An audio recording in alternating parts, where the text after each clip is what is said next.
I mean, I cannot predict that, but I would definitely go out there and I would give my very best, and I know that at my very best, I can beat anyone. So just not me. Please beat him.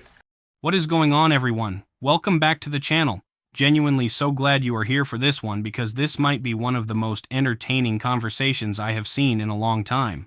So what we have here is Piers Morgan sitting down with world #1 women's tennis player Aryna Sabalenka and one of the most polarizing figures in tennis, Nick Kyrgios, and they are going back and forth about whether men and women can truly compete against each other on the same court.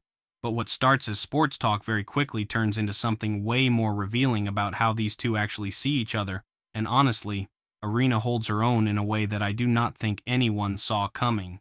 Do yourself a favor and stay all the way through this one. The moment near the end is the kind of thing you will want to rewind and watch twice.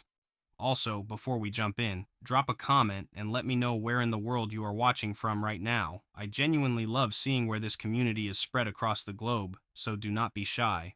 Alright, let's get into it. I tell you who else I loved. I recently interviewed Novak Djokovic, who I'd had a run-in with, and we had a great interview. But Aryna, I wanted to play you a clip about what he said about the men's #1, Jannik Sinner. Is it a case of the top players get treated at a different level? That cloud will follow him as the cloud of COVID will follow me for the rest of his or my career in this. So I really don't like how the case was being handled, and you could hear so many other players, both male and female, who had some similar situations coming in, coming out in the media and complaining that it was a preferable I think that was treatment. Inarguable, yeah. Yeah, and so when you see someone for something very similar or same being banned for years, and then he's banned for provisional, whatever, 3 months or whatever it was, it's not right. Did you agree with that, Aryna? Do you think it was one rule for him because he was #1 and one rule for everybody else? well, we're not sure what actually going on there. I believe in clean sport, and I also believe that everyone have to be treated the same. But at the same time, I don't believe that there was something in there, to be honest.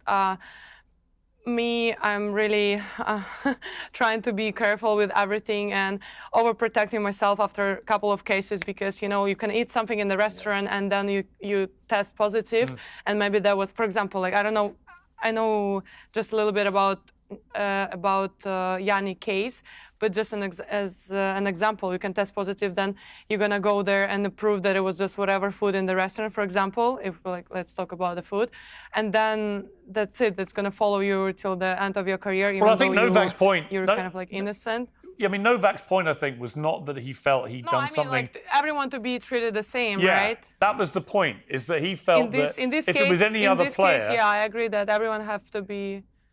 I agree that everyone have to be treated the same. There was similar case with Iga when they just counted her weeks off somehow like randomly. They're like, okay, we count was it like in the China swing, and then you can play the finals, and then we take away a couple weeks from the next season. So I think we should come to the same treatment to every player. So you think he was given special treatment?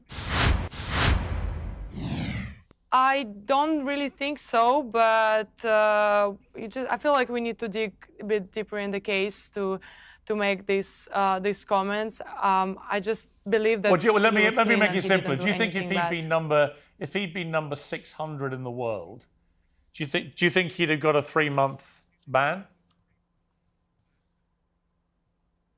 Well, if who knows, right? So. What's that? No, I mean, it's just if, like we don't know. Look, what do you think, Nick? Look, you obviously know my stance on it, and I don't think like talking about it now is, I think that the key thing what Novak says was he said that whether it was there or whether it wasn't there, whether he was, whether it meant to be there or not, he's still responsible. And I think just the way the case was handled as a whole was very like it wasn't a good look for the sport. I mean, he was our #1 tennis player in the world. I think the media around our sport at that time wasn't good. It was the only thing people were talking about, and I was responsible for that. And we shouldn't have that back and forth with individual players online. Like, why are we being, you know, the people that are competing against him, why are we being held that information? We should be able to know exactly what's going on. Why is the trial behind closed doors? We should be able to see what's going on. But at the same time, look, the way he bounced back from it too is amazing. Like, as much as me and Jannik Sinner have differences, I think the way he took the ban, he took it away from the sport, then he came back and pretty much nearly won Rome, or I don't know, I think he lost the Alcaraz in the final. Like, he did, you know, he took his time off and he came back and he came better. And there's no doubt that he's going to be one of the greatest players of all time. This is the part that doesn't get talked about enough, because what just happened here goes way beyond tennis. Aryna Sabalenka stepped into one of the most controversial conversations in professional sports right now, and she didn't flinch. She said it plainly. She believes in clean sport, and she believes that everyone has to be treated the same. And here's what blows my mind. She didn't just say it and move on. She backed it up with a real example.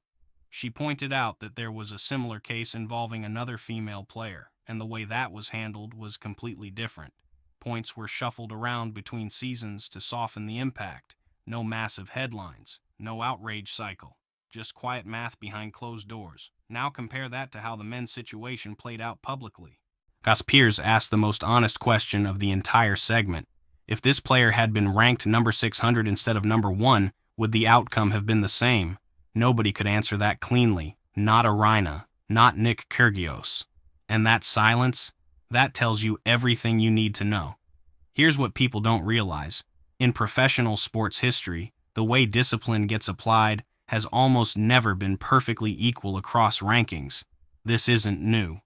Going back decades across multiple sports, the pattern has always been the same. The bigger the name, the more complex the process becomes. The more resources get deployed. The longer the timeline stretches. Star power has always influenced how institutions respond, and that's a documented reality, not a conspiracy, and Nick Kyrgios even admitted it himself. He said the way the case was handled just wasn't a good look for the sport. That's a significant admission coming from someone who has been publicly critical of that same player. When even your critic agrees the process looked bad, something genuinely went wrong. Aryna saw it clearly, and she said so without making it personal. Well, that raises an interesting debate. He's going to carry our sport. Yeah, I mean, the other debate I had with Novak is, you know, I think he is now, I would say, pretty much inarguably the greatest male tennis player ever. Would you agree with that, Nick? Or who's this? Novak Djokovic. Yeah, Novak's the GOAT. I thought you were about to say that Jannik Sinner was the GOAT. I was going to have to leave this interview. No, you think Novak's the greatest ever, as things stand? Yeah, I think Novak's the greatest ever. That's for sure. 100%. Numbers shows that. And who do you think? Although Aryna, who do you think is the greatest female player ever? We're talking numbers, for sure, Serena. What other criteria? But my favorite is Steffi Graf. Oh, really? Navratilova, yeah, of course. Do you think Chris peak Evert. would peak Sabalenka beat all of them? Oh no chance. Like, I don't have that much time to reach all of the achievement that they've done. I think you do. I think Really? you do. I'm not bad, but I'm not the GOAT. Look, I think the sport changes. Athletes get better. You know, I'm a big believer. Like, we got better technology. We have, you know, things like better recovery. I think she does. I mean, and I think Alcaraz and Sinner arguably now are playing the same level as, you know, some of the tennis that Federer, Nadal, and Djokovic are playing. You know, they have the ability to get to those numbers. So we saw Aryna that Serena Williams has filed the paperwork for a potential return to tennis. Do you think that she's planning a comeback? From what I know, not at all. But if she applied, so it means that she's planning to play something. That's for sure. Maybe, I don't know, for Olympics it's too early, but maybe US Open next year or something. Why not? It's going to be fun to watch. Maybe she's come to knock you off your perch. I don't know if that's going to happen, Piers. We'll see. Would you beat her, do you think, Aryna, if you played her? I mean, I cannot predict that, but I would definitely go out there and I would give my very best, and I know that at my very best I can beat anyone. So just not me. Please beat him. Please beat him. I will. Whatever it takes. All right. I mean, you're already richer than him. I will start You're already my richer preparation than him, the I day think. before. I'm gonna send some people, make sure that he's like out partying and not really ready. I mean, Nick, she is comfortably. He's so stressed. Look at this. I mean, she's comfortably richer than you, isn't she, Nick? Yes. How do you I mean, feel?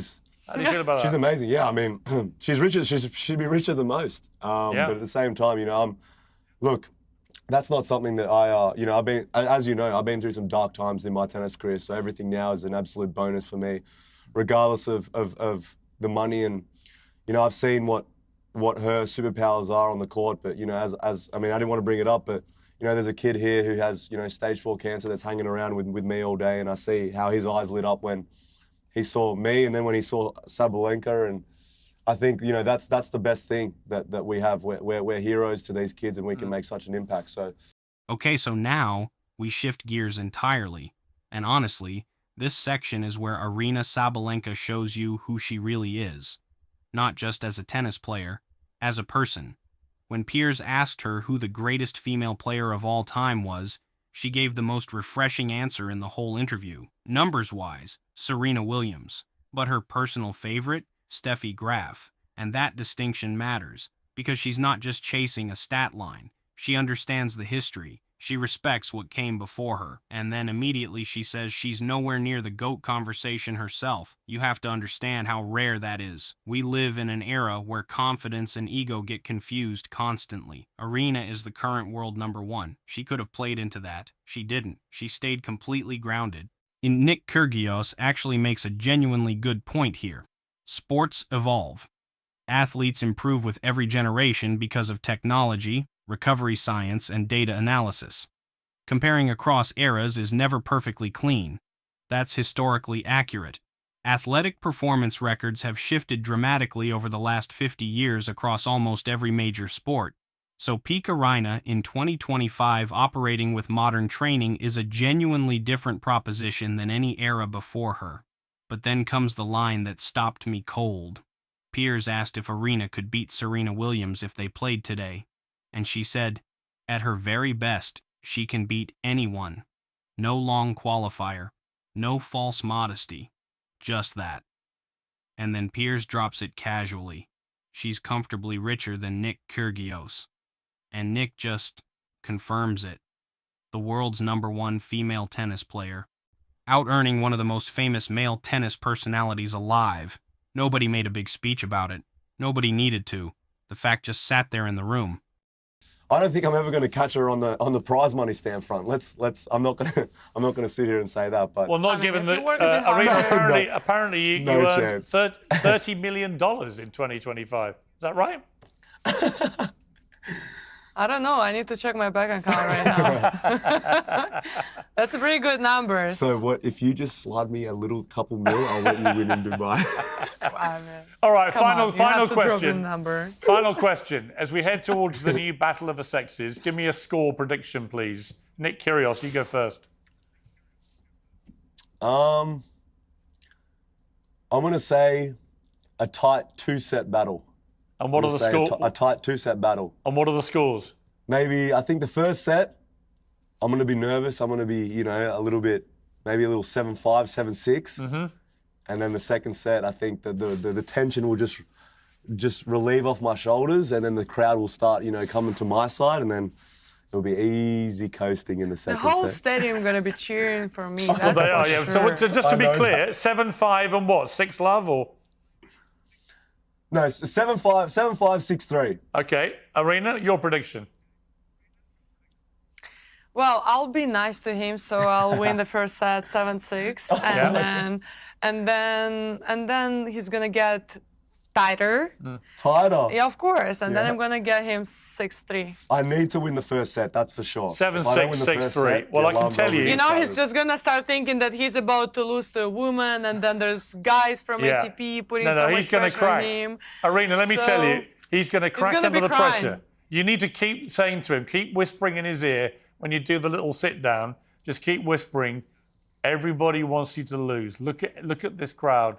Everybody in the world wants you to lose. And then he's going to throw a tantrum. That old story's getting old, Piers. The old You know you will. If you get taken down by a woman, you're going to throw the biggest tantrum of your life. You know it, and I know. Hey, but it's the best tantrum in the world. It's the best tantrum in the world, and I made a living off it. I love to be in this win-win We situation. have the best female tennis player in the world against the it. best male tantrum thrower. It's a perfect mix, guys. Thank you both very much. I've loved the interview. I will be watching enthralled when you do battle. But Aryna, don't even think about losing, all right? There is no way. Thanks for your good luck, Piers. I really appreciate it, mate. Take care, guys. All the best. Thank you. Bye-bye. And this is the moment that brings everything full circle, because everything that happened in this conversation, the fairness debate, the GOAT discussion, the income gap, it all lands right here at the end. Nick Kyrgios is being asked to predict the score of a match where losing doesn't just mean losing a game, it means carrying that result permanently, and he knows it. You can feel the tension in how he frames his prediction. Nervous first set, crowd shifting to his side, tension lifting off his shoulders. That's not a confident prediction. That's a coping strategy dressed up as confidence. And then Aryna flips the whole thing. She says she'll win the first set cleanly, and then he is going to get tighter. Not her. Him. She's already inside his head before they've even walked onto the court. That psychological read right there is the real power move of this entire interview. Here's what makes this so fascinating to me. Aryna Sabalenka spent this entire conversation being calm, measured, direct, and honest. She talked about doping fairness with actual nuance. She gave credit to legends before her without fake modesty. She said she can beat anyone at her peak without blinking. And she sat there knowing she earns more than the man across from her, and never once brought it up herself. Piers had to say it. That's a level of self-possession that most people in that seat don't have, and the men around her spent the interview either building excuses in advance or accidentally validating every point she made. Then at the very end, Piers delivers the line that honestly should be on the thumbnail. But he said, "If you get taken down by a woman, you're going to throw the biggest tantrum of your life." And Nick's response? He leans into it. He calls it the best tantrum in the world, because at this point even he understands the narrative has already shifted away from him. Piers capped it perfectly. The best female tennis pro in the world against the best male tantrum thrower. And that's not even a dig anymore. That's just the actual storyline of this entire event. What we watched in this segment wasn't just sports banter. It was a woman being consistently more composed, more self-aware, and more credible than everyone else in the room, while the people around her either crumbled under pressure or handed her the win without even realizing it. And that, for me, is the real story here. So what do you guys think of this? Leave your thoughts down in the comments, please like and subscribe, and I will see you in the next video.